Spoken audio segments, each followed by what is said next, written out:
खेसारी लाल यादव का गाना बाबू आ। जी हाँ, बहुत सारे लोगों ने बहुत कुछ इस गाने पे एलिगेंट लगाए, लेकिन गाना भाई खेसारी के फैन ने ये बता दिया कि खेसारी किसी से कम नहीं है। तो क्या हुआ, गाना पवन के गाने से थोड़ा बहुत मिलता जुलता है, लेकिन खेसारी के फैन ने इस गाने को ट्रेंडिंग में लाकर ये बता दिया कि खेसारी का दबदबा भोजपुरी इंडस्ट्री से बिल्कुल भी कम नहीं हुआ है। यहाँ तक कि खेसारी भी लाइव आए और उन्होंने अपनी बात को भी रखी। खेसारी ने इस गाने को लेकर अपने फैंस का धन्यवाद भी किया है। उस गाने को एक दिन में 5 मिलियन व्यूज़ मिले हैं और भोजपुरी में ऐसे बड़े कम ही गाने आते हैं जिन्हें इतना तगड़ा व्यूज़ मिलता है।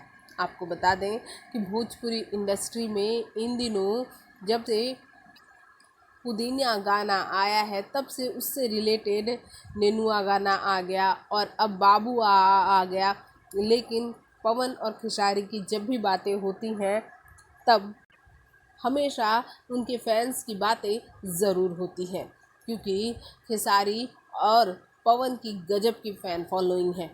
हर बार की तरह इस बार भी खेसारी के फैंस ने ये बता दिया कि खेसारी भोजपुरी के नंबर 1 स्टार। इस तरह से यूट्यूब के म्यूज़िक पे 9 पोजीशन पर ये गाना ट्रेंड कर रहा है। उसे देखकर आप ये कह सकते हैं कि खेसारी के फैंस ने अपना दम दिखाया है और खेसारी ने भी बड़े दिनों बाद ट्रेंडिंग में वापसी कर कर अपना दबदबा जमाया है।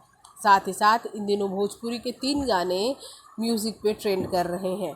एक अक्षरा सिंह का फलनवा के बेटा सपनवा में आता है 2, तीसरा रितेश पांडे का आज जेल हुई कल बेल हुई परसों से उहे खेल हुई वाला सॉन्ग लोगों को बहुत पसंद आ रहा है।